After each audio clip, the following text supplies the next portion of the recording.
Kanchan Raj Muzaffarpur Magahi recording studio Pawapuri. तोड़ी के दिलवा गईमी यारवा यारडी के तोड़ी के दिलवा गईमी यारवा यारडी के होय जवा धरतौ भतरा तोर कुंदनवा के पिलुआ परतौ भतरा तोर कुंदनवा के तोड़ी के दिलवा गईमी यारवा यारडी के तोड़ी के दिलवा गईमी यारवा यारडी के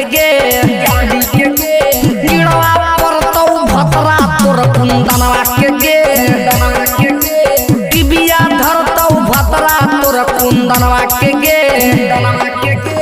बैगन खुशी हो गे पूजा बैगन खुशी हो गे भतरा मोर जैता कंचन राज बैगन खुशी हो गे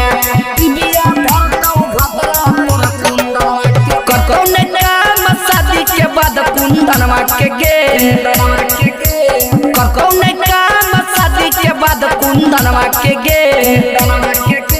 होय जवा धरतौ भतरा तोर कुंदनवा के टिबिया धरतौ भतरा तोर कुंदनवा के कौन काम शादी के बाद कुंदनवा के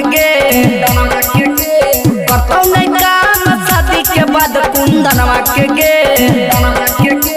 होय जवा धरतौ भतरा तोर कुंदनवा के बजर गिरतौ भतरा तोर कुंदनवा पे हरे राम गईतौ भतरा के भतरा के काम नहीं कंचन राज मुजफ्फरपुर पप्पू टिंकू देलकौ पैसा गड्डी पगला यारडी देलकौ पैसा गड्डी कुंदनवा के मारी तोड़ देबौ हड्डी गुड्डी कुंदनवा के मारी तोड़ देबौ हड्डी गुड्डी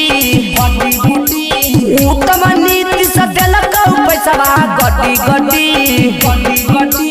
दीपक पंकज देलकौ पैसा गड्डी कुंदनवा के मारी तोड़ देबौ हड्डी गुड्डी कुंदनवा के मारी तोड़ देबौ हड्डी गुड्डी। Magahi recording studio Pawapuri.